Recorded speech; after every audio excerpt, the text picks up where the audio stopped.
Salmo 26. Título: Salmo de Davi.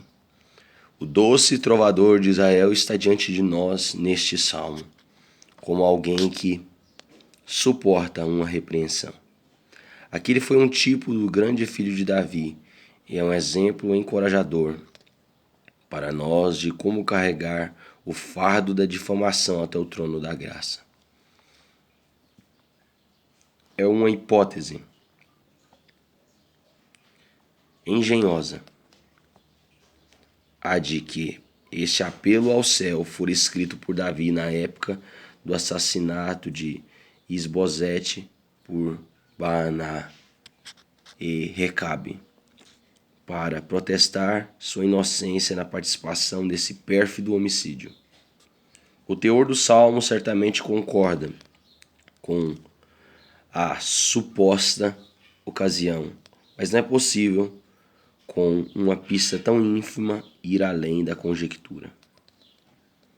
Versículo 1. Faze-me justiça, Senhor. Um apelo como este não deve ser feito impetuosamente, em ocasião alguma, e no todo de nossa caminhada e conversação. Não deveria jamais ter sido feito, exceto ao nos tornarmos justificados em Cristo Jesus. Uma oração muito mais adequada para um mortal pecador é a petição: não entre em julgamento com teu servo. Charles Haddon Spurgeon. Como instância de apelo ao céu, citamos o poderoso pregador da palavra George Whitefield. Ainda que alguns me considerem um charlatão e entusiasta, alguém que apenas deixará as pessoas metodicamente irritadas, eles podem vociferar suas ofensas contra mim. Contudo, Cristo sabe todas as coisas. Ele as leva em conta e deixarei que ele advogue minha causa, pois é um mestre gracioso.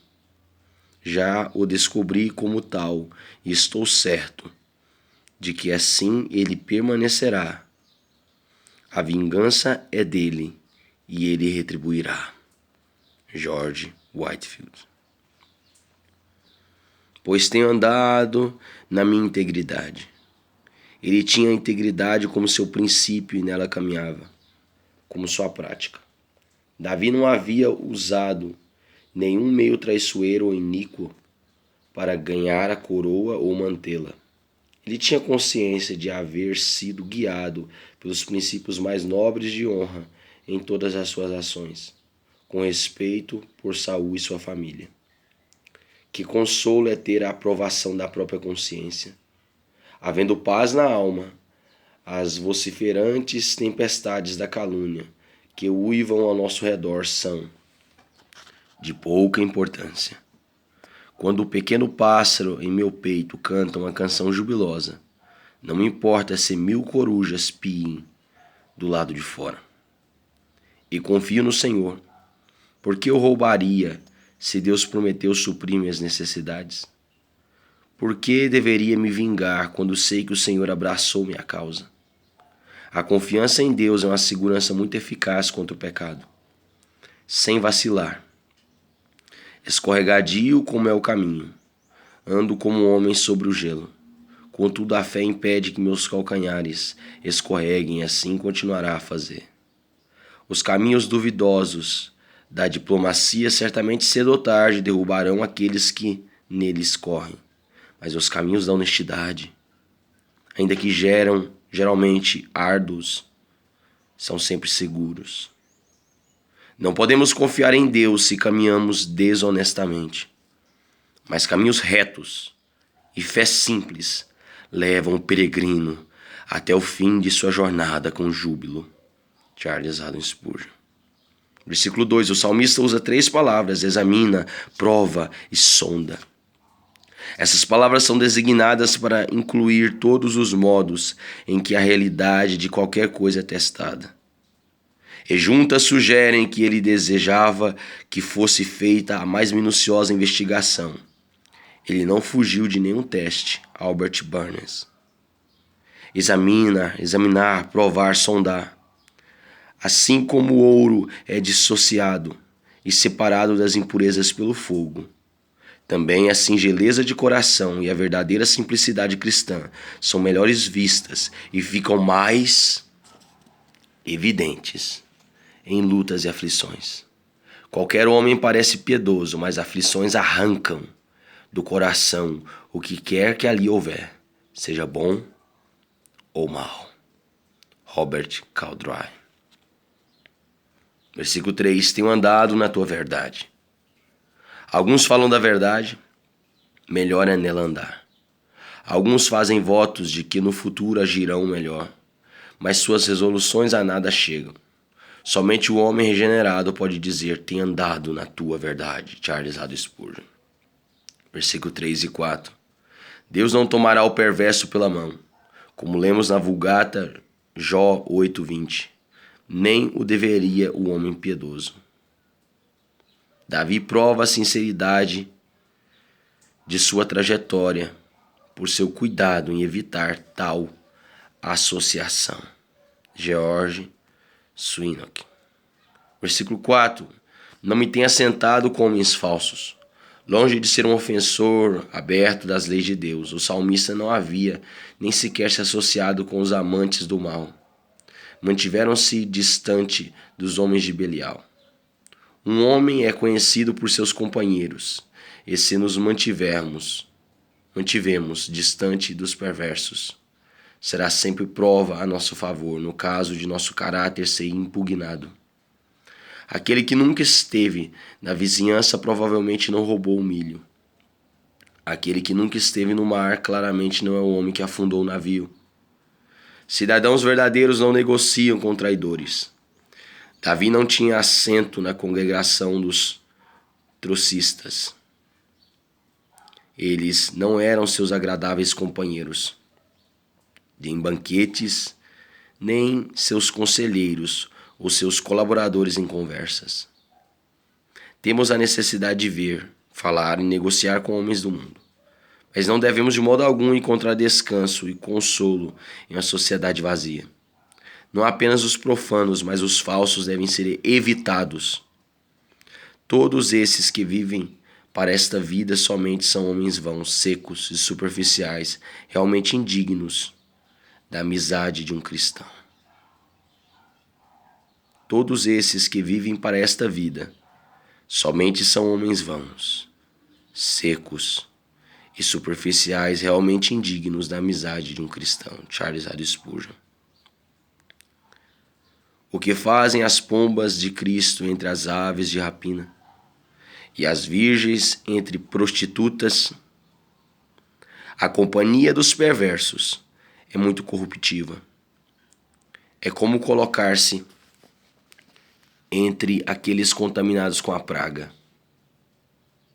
Antes se mesclaram com as nações, eles aprenderam as obras. Caso você mescle a armadura reluzente com a enferrujada, a armadura reluzente não acabará com a ferrugem, mas a armadura enferrujada estragará a armadura reluzente. Faraó ensinou José a jurar, mas José não ensinou o Faraó a orar. Thomas Watson. Faraó ensinou José a pecar, mas José não fez Faraó se tornar um homem santo. Thomas Watson. E com os dissimuladores não me associo. A congregação dos hipócritas não é um grupo com o qual deveríamos cultivar comunhão. Seu encontro final será no fosso mais fundo do inferno. E com os dissimuladores não me associo. A congregação dos hipócritas não é um grupo com o qual deveríamos cultivar comunhão. Seu encontro final será no fosso mais fundo do inferno. Abandonemos o convívio com eles agora, pois em breve não mais o desejaremos. Eles abrem mão de sua vergonha e carregam um demônio em seus corações. Charles Haddon Spurgeon. O hipócrita tem muito de anjo no exterior, mas de demônio no interior. Ele frita em palavras e congela em obras. Fala em quilômetros e faz o bem em centímetros. É um monte de estrume fétido coberto de neve. Um moinho solto que preserva um excelente som de funcionamento, mas não mói nenhum grão. Um galo falso que cacareja antes de se recolher. Thomas Adams. Versículo 4 e 5. É difícil, disse um antigo escritor engenhoso, até mesmo um milagre, guardar os mandamentos de Deus e simultaneamente manter as más companhias. Lewis Stuckley. Versículo 5. Tenho odiado a congregação de malfeitores. Almeida Corrigida, Revista Fiel. Uma sentença severa, mas não tão severa. Tenho odiado a congregação de malfeitores. Um homem que não odeia o mal, terrivelmente não ama o bem sinceramente. Homens, como homens, devemos sempre amar, pois são nosso próximo e, portanto, devemos amá-los como a nós mesmos. Mas os malfeitores, como tal, são traidores do grande rei, e nenhum súdito leal pode amar traidores. O que Deus odeia, nós devemos odiar também. A congregação ou assembleia de malfeitores simboliza homens violentos em aliança e conclave para derrotar o inocente. Tais sinagogas de Satanás devem ser repudiadas. Que triste reflexão é a de que deve haver uma congregação de malfeitores, assim como uma congregação de justos. Uma igreja de Satanás, assim como uma igreja do Senhor. Uma semente da serpente, uma semente da mulher. Uma antiga Babilônia e uma nova Jerusalém. Uma grande prostituta sentada sobre as muitas águas para ser julgada em ira, bem como uma casta virgem noiva do Cordeiro para ser coroada em sua vinda. Charles Haddon Spurgeon. O ódio pelos inimigos de Deus, ou seja, inimigos do servo de Deus. Sim, eu os odeio profundamente. Tão completamente opostos a um indiferentismo dos dias atuais. Sempre foi a marca distintiva de seus antigos servos. Veja Finéias, Salmo 106, versículo 31. E isso lhe foi imputado por justiça de geração em geração para sempre. Samuel com Agag, Elias com os sacerdotes de Baal. Elias com os sacerdotes de Baal. E perceba a recomendação do anjo de Éfeso. Não podes suportar homens maus. Apocalipse 2:2 de J. Neil. E com os ímpios não me assento. Eu não me assento com os ímpios. Os santos têm assento em outra mesa, e jamais deixarão as delícias do rei pelas cascas do coxo dos porcos. Melhor sentar-se com o cego, o paralítico e o coxo à mesa da misericórdia, do que com o perverso em seus banquetes de iniquidade. Sim, melhor sentar-se no monte de excremento de Jó do que no trono do faraó. Caro leitor, escolha bem suas companhias, porque aquelas que escolhermos neste mundo, manteremos no mundo vindouro. Caro leitor, escolha bem suas companhias, porque aquelas que escolhemos neste mundo, nós manteremos no mundo vindouro. Charles Haddon Spurgeon. Poucos consideram o quanto endureceram o coração de homens perversos por sua intimidade com eles, ao passo que o afastar-nos deles poderia ser um meio de envergonhá-los e de Deus salvá-los. Enquanto estamos felizes e alegres com eles, os fazemos acreditar que sua condição não é deplorável, seu perigo não é grande, enquanto que, se os evitarmos, como evitaríamos uma parede inclinada, enquanto permanecem sendo inimigos sendo inimigos do Senhor, enquanto eles permanecem sendo inimigos do Senhor, poderíamos assim fazer-lhes algum bem, para que se alarmem, fiquem desesperados e despertem da infeliz segurança e forte delírios dos quais são mantidos. Lewis Stuckley. Versículo 6. Lavo as mãos na inocência, e assim andarei, Senhor, ao redor do teu altar. O que quer que os médicos de Roma considerem como o poder da natureza ou do livre-arbítrio, nós, desprezíveis pecadores, somos ensinados a conceber mais verdadeiramente de nossa própria enfermidade. Os discípulos de Cristo, o intrépido Tomé, falhou em fé quanto à ressurreição do Senhor. Pedro, cuja cátedra e agora o suposto carisma da infalibilidade, negou o seu mestre. Davi, um homem segundo o coração de Deus, necessitava de purificação. E quem pode dizer, sou puro aos olhos do Senhor? Certamente, ó Senhor, nenhuma carne é justa aos teus olhos. Isaac Bargrave. Isaac Bargrave. Versículo 7. E proclamar as tuas maravilhas todas. O povo de Deus não deveria ter papas na língua. As maravilhas da graça divina são suficientes para fazer a língua silenciosa cantar. As obras do amor de Deus são maravilhosas se considerarmos a indignidade de seus objetos, o custo de seus métodos e a glória de seus resultados. E como os homens encontram grande prazer em discursar sobre coisas notáveis e impressionantes, também os santos se alegram em contar sobre as grandes coisas que o Senhor fez por eles. Charles Haddon Spurgeon. Versículo 8. Eu amo, Senhor, a habitação de tua casa. Tenho em minha congregação, disse um venerável ministro do Evangelho, uma digna idosa, que por muitos anos é tão surda, ao ponto de não distinguir o som mais alto e, entretanto, ela é sempre uma das primeiras a chegar na reunião. Ao lhe perguntarem a razão de sua frequência constante, pois lhe era impossível ouvir minha voz, ela respondeu, ainda que não possa ouvir você, venho à casa de Deus porque a amo, e assim estou em seus caminhos.